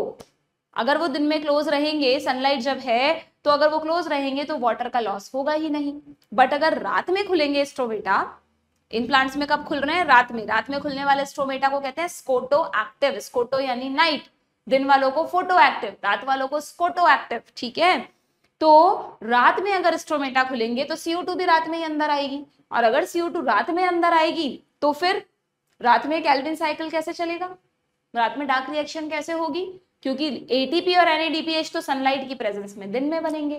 तो क्या किया नेचर ने, कहा एक काम करो कि जब रात में तुम्हारे स्ट्रोमेटा खुलेंगे, जो क्रेसुलेशन फैमिली के मेंबर्स हैं, जब रात में तुम्हारे स्ट्रोमेटा खुलेंगे तब तुम CO2 को अंदर लेना और एसिड्स में कन्वर्ट कर लेना। कौन से एसिड्स में? जस्ट ये प्रोसेस कि रात में उनमें भी सेम ऐसा ही एक साइकिल बनाया, उनमें mesophyll cell, bundle sheath cell, same to same इंतजाम किया कि तुम्हारा जब CO2 रात में आएगी, बस ये प्रोसेस रात में होगा, ये प्रोसेस दिन में होगा। ठीक है, तो रात में जब CO2 आएगी उसको PEP पकड़ेगा, एक एसिड बना देगा, मैलिक एसिड, एस्पार्टिक एसिड या ऑक्सैलोएसिटिक एसिड। ठीक है, अब रात में तुम बस यही काम करते रहना, CO2 पकड़ना, एसिड बनाना, CO2 पकड़ना, एसिड बनाना। तो क्रेसुलेशियन एसिड मेटाबॉलिज्म, कैम। अब दिन में क्या करना, ये जो एसिड है जो यहाँ पर बनता जा रहा है, जैसे ही दिन में क्या होगा, लाइट आएगी, ATP NADPH यहाँ बनेगा और अंदर तक पहुंचेगा, तो तुम इस एसिड को भी अंदर भेजना, अंदर भेज के डीकार्बोक्सिलेशन होगा, CO2 रिलीज होगी, और फिर उस CO2 से केल्विन साइकिल से शुगर्स बना लेना। और अगेन वही चीज की वो पायरुवेट यहाँ चला जाएगा, इधर चला जाएगा, फिर उससे दोबारा PEP बन जाएगा। मतलब पूरे प्रोसेस में ये समझ लो कि जो एक्चुअल केल्विन साइकिल है वो तो कब हो रहा है? दिन में, जब उसे ATP NADPH मिलेगा। पर जो हैच एंड स्लैक वाला पाथवे है, ये वाला एटलीस्ट, ये वाला पार्ट एसिड को बार बार बनाना, ये कब हो रहा है? ये रात में। तो रात में इन प्लांट्स में खूब सारा एसिड बन के तैयार हो जाता है, CO2 को अपने अंदर स्टोर कर लेता है। ठीक है, इसी स्पेशल पाथवे को कहते हैं कैम पाथवे, यानी कैम पाथवे का mechanism is exactly same to C4 cycle, बस यहाँ पर कुछ पार्ट दिन में हो रहा है और कुछ पार्ट रात में हो रहा है। ठीक है, यहाँ पर ऐसा भी कोई जरूरी नहीं है कि इस तरह से दो अलग अलग सेल्स हो, या मतलब है ना आप प्रॉपरली अलग अलग याद करें, वैसे आपके कोर्स में नहीं है कैम पाथवे, तो आप इतना डिटेल में जाओ ही मत। ठीक है, बस आप तो ये समझ लो कि हाँ फोटोसिंथेसिस में एक तरह के प्लांट्स और होते हैं, दैट इज कैम, वो एक तरह के C4 प्लांट्स ही हैं, क्योंकि उनमें यही साइकिल होता है, सिर्फ फर्क इतना है कि उनमें कुछ पार्ट दिन में होगा और कुछ पार्ट रात में होगा, दैट्स इट। ठीक है, this is all about the CAM pathway. कोई पुराना PYQ मिले उसमें ज्यादा से ज्यादा तुमसे पूछेंगे कि कैम पाथवे इनमें से कौन से प्लांट्स में होता है, तो ऑप्शंस में तुम्हें सक्यूलेंट प्लांट्स मिल जाएंगे, ओपेंशिया, कैक्टस, यूफोर्बिया। ठीक है, चलिए अब आ जाते हैं इस चैप्टर के लास्ट टॉपिक पर, फैक्टर्स कौन कौन से हैं जो फोटोसिंथेसिस को अफेक्ट करते हैं। डिटेल में पढ़ा रखा है, यहाँ पर पूरी डिटेल नहीं दूंगी, it is an easy topic, सीधा हम इसके क्वेश्चंस करेंगे। ठीक है, बस इसमें एक चीज ध्यान रखना कि क्योंकि फोटोसिंथेसिस को बहुत सारे फैक्टर्स अफेक्ट करते हैं बच्चों, तो ब्लैकमैन नाम के साइंटिस्ट ने एक लॉ दिया, that is called law of limiting factor. क्या कहा इस लॉ में कि अगर किसी प्रोसेस को मल्टीपल फैक्टर्स अफेक्ट करते हैं तो किसी एक टाइम पर सबसे ज्यादा वो फैक्टर अफेक्ट करेगा जिसकी कॉन्सेंट्रेशन सबसे कम है। जैसे तुम्हारे एक टेस्ट में बहुत सारे चैप्टर्स आ रहे हैं, तो तुम्हारे मार्क्स अगर कम हैं, मतलब तुम्हारी परफॉर्मेंस को सबसे ज्यादा वो चैप्टर्स अफेक्ट करेंगे जो तुम्हारे वीक रह गए। अच्छा स्कोर आते हुए तुमने एक चैप्टर बहुत अच्छा प्रिपेयर कर लिया, हर चैप्टर से फिक्स है इतने इतने मार्क्स का आना है, मान लो सब इक्वली स्कोरिंग चैप्टर्स हैं, ठीक है, और 4 चैप्टर आ रहे हैं, तुमने 3 तो बहुत अच्छे से प्रिपेयर कर लिए बट एक नहीं किया, ठीक है, 40 क्वेश्चंस आ रहे हैं 10-10 चारों चैप्टर से, तो 10 क्वेश्चन के मार्क्स तो कट गए ना तुम्हारे उस वीक चैप्टर की वजह से। तो तुम्हारी परफॉर्मेंस में तो क्या हुआ, उन 10 क्वेश्चन के मार्क्स नहीं मिले, कहाँ 100% मार्क्स आए तुम्हारे, बहुत कम रह गए मार्क्स। तो जो तुम्हारा वीकेस्ट चैप्टर था उसने तुम्हारी परफॉर्मेंस को सबसे ज्यादा अफेक्ट किया। नो डाउट यहाँ पर तो स्ट्रॉन्ग चैप्टर्स भी परफॉर्मेंस को अफेक्ट करते हैं क्योंकि वो हमारी परफॉर्मेंस को इंक्रीज करते हैं, बट वीक चैप्टर्स भी तो तुरंत उसको डिक्रीज कर देते हैं। तो बस कुछ ऐसा ही ब्लैकमैन ने कहा। ब्लैकमैन ने कहा कि हमें ज्यादा वाला नहीं देखना, हमें ये देखना है कि अगर फोटोसिंथेसिस को टेम्परेचर भी अफेक्ट कर रहा है, CO2 भी कर रही है, सनलाइट की इंटेंसिटी भी कर रही है, वाटर भी कर रहा है, तो मान लो एनवायरमेंट में अचानक वाटर बहुत कम हो गया तो फोटोसिंथेसिस की रेट घट जाएगी। जैसे जैसे वाटर की अवेलेबिलिटी बढ़ेगी वैसे वैसे फोटोसिंथेसिस की रेट बढ़ती जाएगी। तो इस समय लिमिटिंग फैक्टर कौन हुआ, वाटर। या मान लो इन चारों में से CO2 की कॉन्सेंट्रेशन अचानक बहुत कम हो गई। वैसे आपको पता है एयर में CO2 बहुत कम होती है, बट प्लांट्स के लिए इतनी CO2 इनफ है, ठीक है। तो वो जो CO2 है वो नेचर ने जानबूझ के कम बनाई है बच्चों, क्योंकि CO2 एक ऐसी गैस है अगर वो थोड़ी सी भी ज्यादा हुई ना तो तुरंत टॉक्सिसिटी क्रिएट कर देगी। तो वो जो इसलिए जनरली आप ध्यान रखना जो फोटोसिंथेसिस के अफेक्टिंग फैक्टर है उनमें मोस्टली लिमिटिंग फैक्टर CO2 होती है, क्योंकि सबसे कम हमेशा कौन रहती है, CO2 रहती है। बट कोई बात नहीं, हम फोटोसिंथेसिस को बढ़ाने के लिए CO2 को नहीं बढ़ा सकती नेचर, उससे फिर रिस्क हो जाएगा एनिमल्स को भी प्लांट्स को भी, ठीक है। तो which one is the limiting factor? The factor which is nearest to its minimal value. आपका सबसे weak chapter is the limiting factor. Simple, ठीक है, समझ में आ गया। और यही चैप्टर, यही factor directly affect the process if it's quantity is change. जैसे जैसे आप इसकी क्वांटिटी बढ़ाओगे, जैसे जैसे आप अपने उस वीक चैप्टर पे काम करोगे, आपकी परफॉर्मेंस इंप्रूव होने लग जाएगी, ठीक है।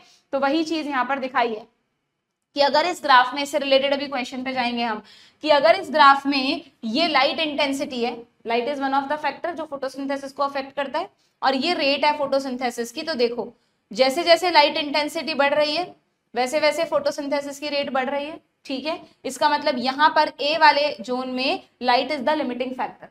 जो फैक्टर फोटोसिंथेसिस की रेट को बढ़ा रहा है, यानी वो सबसे कम था अब वो बढ़ रहा है, तो वो एक लिमिटिंग फैक्टर रहेगा, ठीक है। अगर लाइट इसको अफेक्ट नहीं कर रही होती तो लाइट लिमिटिंग फैक्टर नहीं होती, ठीक है।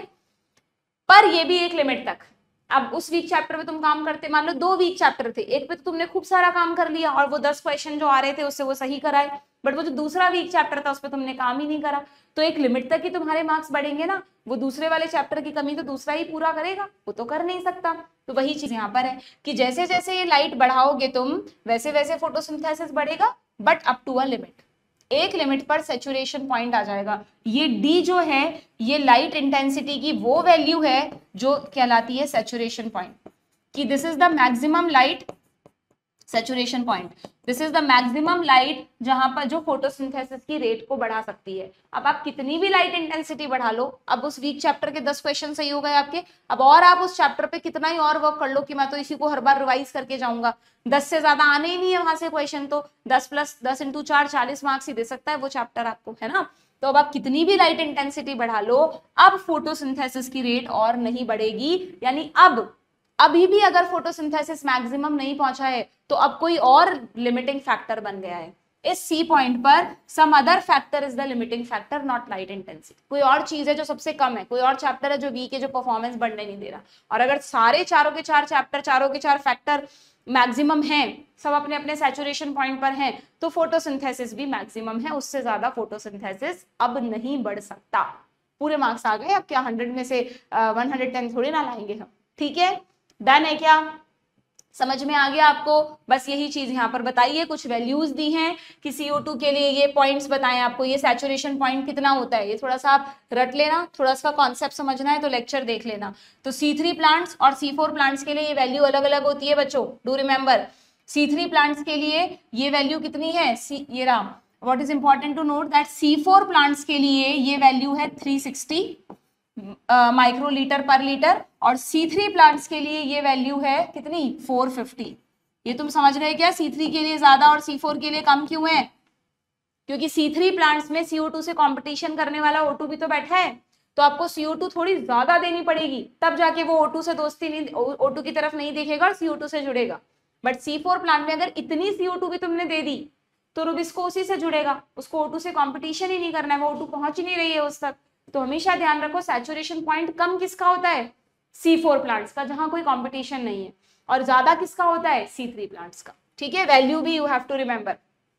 360 तो आप उसी से याद रख सकते हो अपनी बायो से, 360 आउट ऑफ 360, है ना। चलिए देन ये हो गया, ये यहाँ पर टेम्परेचर के बारे में दे रखा है और उसके बाद वाटर के बारे में दे रखा है। चलो फटाफट इसके क्वेश्चन देख लेते हैं।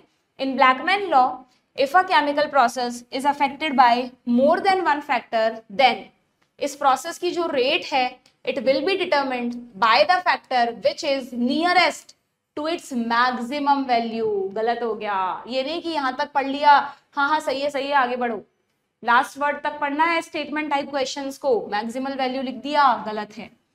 For photosynthesis light is rarely a limiting factor, yes very very important point, ये पॉइंट और देख लो, मैंने कहा तुम्हें most of the time limiting factor कौन होता है, CO2, क्योंकि इन्वायरमेंट में सबसे कम कौन है, CO2। इसी तरह रेयर जो ऐसा फैक्टर जो रेयरली एक लिमिटिंग फैक्टर बनेगा वो है लाइट, क्योंकि आप खुद देखो कितनी सनलाइट अवेलेबल है, आप इकोलॉजी में पढ़ते हो ना, जितनी अवेलेबल सनलाइट है उसके पार का फोटोसिंथेटिकली एक्टिव रेडिएशन पार का सिर्फ 2 से 10% प्लांट्स यूज करते हैं, तो ऑलरेडी सनलाइट जरूरत से ज्यादा है, तो वो कभी लिमिटिंग फैक्टर होती ही नहीं है, एक्सेप्ट, रेयर क्यों लगाया, except the plants grow in shade और डेंस फॉरेस्ट। अगर बहुत बड़े डेंस फॉरेस्ट में, फॉरेस्ट के नीचे छुपे हुए जो छोटे छोटे प्लांट्स हैं उन तक क्योंकि प्रॉपर सनलाइट नहीं पहुंच पा रही, तो उनके लिए वो सनलाइट क्या है, लिमिटिंग फैक्टर है। बट बाकी जितने भी प्लांट्स हैं उनके लिए लाइट कभी लिमिटिंग फैक्टर नहीं होती, ठीक है। तो yes this is very much true assertion, यहाँ अच्छा स्टेटमेंट है, स्टेटमेंट 1 इनकरेक्ट है, 2 करेक्ट है, ऑप्शन सी, ठीक है। Tropical plants have dash than plants adapted to temperate climate, क्या बताना है, अच्छा बट ऑब्वियस ट्रॉपिकल प्लांट्स बच्चों हाई टेम्परेचर पे भी अपना बेस्ट देंगे ना, क्योंकि इनके पास C4 पाथवे है, तो ए में तो आएगा हायर टेम्परेचर, 2 ऑप्शंस में दे रखा है, ठीक है। देन क्या बताना है यहाँ पे हमको, अच्छा हाँ ठीक है। देन दूसरा statement, water has dash effect on the rate of photosynthesis. अब देखो ये तुम्हारी एनसीईआरटी में लिखा है कि अगर हम वाटर का देखें ना क्या इफेक्ट पड़ता है, तो वाटर का फोटोसिंथेसिस पे कोई डायरेक्ट इफेक्ट नहीं है, water has only indirect effects, यहाँ पे लिखा भी है, रादर देन डायरेक्टली वाटर एक इनडायरेक्ट फैक्टर है। क्यों, क्योंकि पानी की कमी से प्लांट मुरझा जाएगा, पत्तियां मुरझा जाएंगी, सही से सनलाइट नहीं मिलेगी, इस वजह से वो फोटोसिंथेसिस नहीं करेगी। अदरवाइज वाटर कोई डायरेक्ट, जैसे RUBP है, रुबिस्को है, या क्लोरोफिल है, ये तो डायरेक्टली अफेक्टिंग फैक्टर्स है, अगर इनकी कमी हुई तो फोटोसिंथेसिस कम हो जाएगा। बट वाटर डायरेक्टली तो सिर्फ एक ही स्टेप में इन्वॉल्व था ना, फोटोलाइसिस ऑफ वाटर, इतना वाटर तो होता ही है। पर इनडायरेक्टली अगर वाटर स्ट्रेस हुआ प्लांट्स को, जिससे प्लांट्स की पत्तियां मुरझा जाएंगी, तो ही फोटोसिंथेसिस अफेक्ट होगा। तो वाटर कभी भी डायरेक्ट फैक्टर नहीं है, वाटर हमेशा इनडायरेक्ट फैक्टर होता है, ठीक है। तो ये तो हमारा पहले ही गलत हो गया था, ये सही लग रहा है। और देख लेते हैं, the optimum temperature for photosynthesis of different plants depends on dash, yes it depends on habitat। Actually ये मैंने एनसीईआरटी से ही लिया है क्वेश्चन, एनसीईआरटी के स्टेटमेंट से बनाया है। तुमने अगर फैक्टर्स पूरे पढ़ रखे हैं तो तुम तुरंत इसको कर सकते हो, ठीक है। चलिए लास्ट में थोड़े बहुत डायग्राम बेस्ड क्वेश्चन और कर लेते हैं। इस डायग्राम में एक्स बताओ क्या है, एक्स है ग्रेना, और एक्स का फंक्शन क्या है, ग्रेना पर क्या होता है बच्चों, ग्रेना पर फोटोलाइसिस ऑफ वाटर कर सकती हूँ मैं, CO2 फिक्सेशन तो कर ही नहीं सकती, ठीक है। देन ये जो Y है पूरा, इसमें लिक्विड वाला पार्ट है, ये स्ट्रोमा है, और स्ट्रोमा में क्या होता है, डार्क रिएक्शन होती है, डार्क रिएक्शन को CO2 फिक्सेशन कहते हैं, यस ऑप्शन ए। ध्यान रखना, कंफ्यूज मत हो जाना, जैसे नाइट्रोजन फिक्सेशन होता है वैसे CO2 फिक्सेशन डार्क रिएक्शन का ही दूसरा नाम है, ओके। यहाँ पर क्या पूछा है, अच्छा ये पूरे फोटोसिंथेसिस को समराइज्ड फॉर्म में दे दिया, देखो कितने अच्छे से। यहाँ लिखा हुआ है लाइट रिएक्शन, यहाँ लिखा हुआ है डार्क रिएक्शन, और यहाँ पे कहा है तुम्हें कौन सी चीज जा रही है और कौन सी निकल रही है। तो लाइट रिएक्शन से O2 इवॉल्व होती है। लाइट रिएक्शन में क्या काम आता है, लाइट रिएक्शन में वाटर का ऑक्सीडेशन होता है, यस। फिर ATP बना, NADP बना, ओके, रिड्यूस्ड NADP लिख दिया इन्होंने, यानी दिस इज NADPH, कंफ्यूज मत होना, यहाँ लिखा हुआ है, शायद तुम्हें दिख नहीं रहा हो, यहाँ लिखा हुआ है रिड्यूस्ड NADP, रिड्यूस्ड NADP यानी NADP से H जुड़ा हुआ है, so this is NADPH, okay. ये दोनों यहाँ यूज होंगे तो CO2 के को यूज करते हुए क्या बनेगी, शुगर्स प्रोड्यूस होंगी, बस सिंपल। तो A क्या है यहाँ पर, वाटर, B है ऑक्सीजन, C है CO2 और D है शुगर, ये रहा ऑप्शन C, ठीक है। नेक्स्ट क्वेश्चन, इस वाले फिगर में फोटो सिस्टम दिया है तुम्हें, ये फोटो सिस्टम है, ये फोटोन्स आ रहे हैं, है ना, और तुमसे A पूछा है, B पूछा है और C पूछा है। तो मैंने तुम्हें बताया था B तो रिएक्शन सेंटर है, चीफ पिगमेंट कौन होता है, क्लोरोफिल A, C कौन है, सारे एसेसरी पिगमेंट्स हैं, और ये A कौन है, PEA, प्राइमरी इलेक्ट्रॉन एक्सेप्टर। कर लो अब, A को प्राइमरी एक्सेप्टर एक ही ऑप्शन में दिया है, यहीं पर हमें सारे आंसर्स मिल गए, ऑप्शन बी, ठीक है। नेक्स्ट में तुम्हें ये डायग्राम अगेन तुम्हें अगर दिख रहा है तो बहुत अच्छी बात है, वरना तुम खुद से बता सकते हो, मैं बता देती हूँ। This is non cyclic scheme, दिख रही है सबको, Z स्कीम, ठीक है। इसमें तुमसे बस A और B पूछा है, तो Z स्कीम में पहले कौन सा फोटो सिस्टम काम आता है, सेकंड, बाद में कौन काम आता है, फर्स्ट, उल्टा मत कर देना, ठीक है। तो A यहाँ पर सेकंड है, B फर्स्ट है, अच्छा और CD भी है क्या, मुझे नहीं दिख रहा C और D का, अच्छा ये रहा।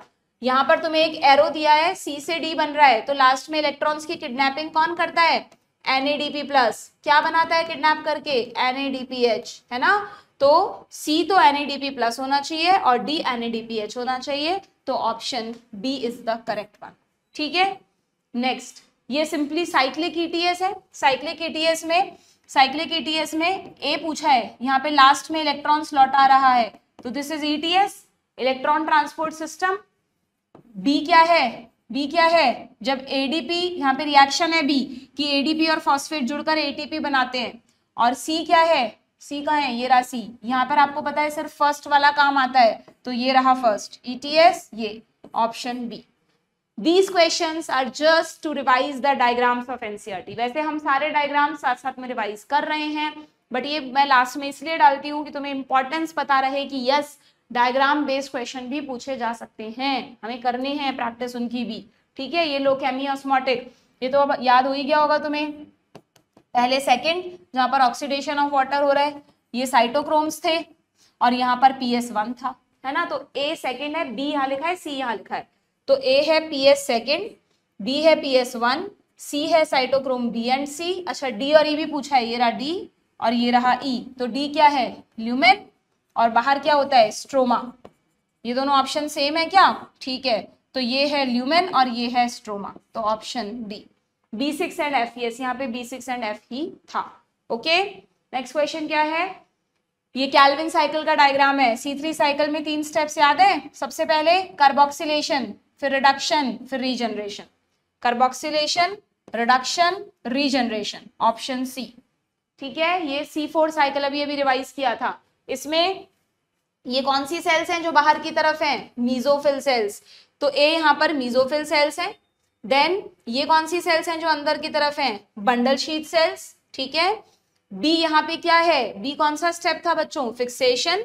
ओके, एंड डी कौन सा स्टेप था? D carboxylation. तो ऑप्शन ए। ठीक, एंड ये अभी अभी किया हमने ग्राफ बेस्ड क्वेश्चन। यहाँ पर देखते हैं क्या पूछा है हमसे। यहाँ पर हमें ए बी सी डी और ई के बारे में बताना है। ठीक है, ए किसको रिप्रेजेंट करता है? ए वो कंडीशन है जब लाइट एक लिमिटिंग फैक्टर है, यानी ए रिप्रेजेंट कहाँ गया? सैचुरेशन पॉइंट, मैक्सिमम रेट, अभी रुको बाद में देखते हैं। बी रिप्रेजेंट, पहले ये चुन ले क्या? डी क्या था? सैचुरेशन पॉइंट था। तो ये तो फिफ्थ से मैच हो रहा है भाई। ठीक है, और इस पॉइंट पर ई क्या था? मैक्सिमम रेट ऑफ फोटोसिंथेसिस था, तो ई को इससे मैच कर दो। ठीक, अगर इन दोनों से आंसर मिल रहा है तो ठीक, बट हम तो अभी पढ़ रहे हैं, सीख रहे हैं, तो हम इसको भी मैच करेंगे। तो यहाँ पर मुझे लग रहा है थोड़ी सी इन्होंने ना गड़बड़ सी कर दी है। ये ऐसे लिखा है ना लाइट इंटेंसिटी, तो लिखना चाहिए light intensity is a limiting factor. तो फिर मैं इसको ए से आराम से मैच कर सकती हूँ कि ए वो पॉइंट है जब लाइट इंटेंसिटी एक लिमिटिंग फैक्टर है। देन बी वो पॉइंट है जब कोई दूसरा फैक्टर लिमिटिंग फैक्टर बनने की तरफ बढ़ रहा है, और जो सी है ये वो पॉइंट है, ये वो पार्ट है जब light is no longer a limiting factor. ठीक है, तो ए को थर्ड, बी को फर्स्ट से मैच करना है। ये रहा D fifth, E fourth, option B. Done. ये वो सबसे शुरू में जो हमने ग्राफ देखा था, ध्यान है? मैंने आपको कहा था कि 3 तरह के पिगमेंट्स हैं अलग अलग। इसमें क्या पूछना चाह रहे हैं? इसमें ये पूछना चाह रहे हैं करेक्ट स्टेटमेंट। ठीक है भाई, the curve showing the amount of absorption of different wavelength of light by a photosynthetic pigment, मतलब इस तरह का जो कर्व होता है, क्या हम उसको एब्जॉर्प्शन स्पेक्ट्रम कहते हैं? यस, बिल्कुल ठीक है। Chlorophyll A and chlorophyll B absorb maximum light in blue and red wavelength, बिल्कुल ठीक है। ब्लू एंड रेड में मैक्सिमम फोटोसिंथेसिस होता है। Rate of photosynthesis is maximum and blue and red light, similar से स्टेटमेंट है। तो option D, all of this. ठीक है, क्लियर? ये है एक्शन स्पेक्ट्रम। जब आप ये देख रहे हो कि कितनी ऑक्सीजन इवॉल्व हो रही है, तो यहां पूछा है the action spectrum show a graphical representation of amount of light of different pigments absorbed by a pigment। नहीं, एक्शन स्पेक्ट्रम उसे नहीं कहते जिसमें आप लाइट एब्जॉर्प्शन दिखा रहे हो। एक्शन स्पेक्ट्रम कहते हैं जब हम क्या दिखाते हैं? जब हम ऑक्सीजन का निकलना दिखाते हैं। तो ये हो गया गलत। हमें क्या बताना है यहाँ पे बच्चों? करेक्ट स्टेटमेंट बताना है। ठीक है, absorption spectrum depict the relative rate of photosynthesis of different wavelength of light। yes, बिल्कुल ठीक है। action spectrum correspond closely to absorption spectrum of chlorophyll A। क्या action spectrum chlorophyll A के absorption spectrum से overlap करता है? yes, ये भी बिल्कुल ठीक है। क्या गड़बड़ हो गई? Consider the graph below and select the statement which explain the graph correctly। अच्छा, अब सुनो, अब यहाँ पे दोनों सही है। ये बोल रहा है कि इसमें से वो स्टेटमेंट बताओ जो इस ग्राफ को एक्सप्लेन कर रहा है। तो ग्राफ को एक्सप्लेन कौन कर रहा है? ये वाला, ऑप्शन सी। इसलिए हमने यहाँ पर सी चूज किया। अगर करेक्ट चूज करना होता तो फिर यहाँ बोथ बी एंड सी होना चाहिए था। ठीक है, डन। लो भाई, ये हो गए आपके क्वेश्चंस खत्म and the chapter is over now.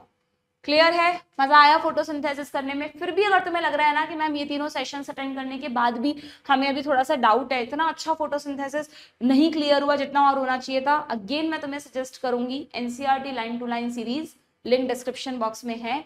उसके जितने भी 4-5 लेक्चर्स मैंने अपलोड किए हैं उनको प्लीज टाइम निकाल के एनसीईआरटी के साथ साथ देखो, प्रिपेयर करो। एक बार अगर देख लोगे तो फिर तुम्हारे फोटोसिंथेसिस में गलतियां नहीं होंगी।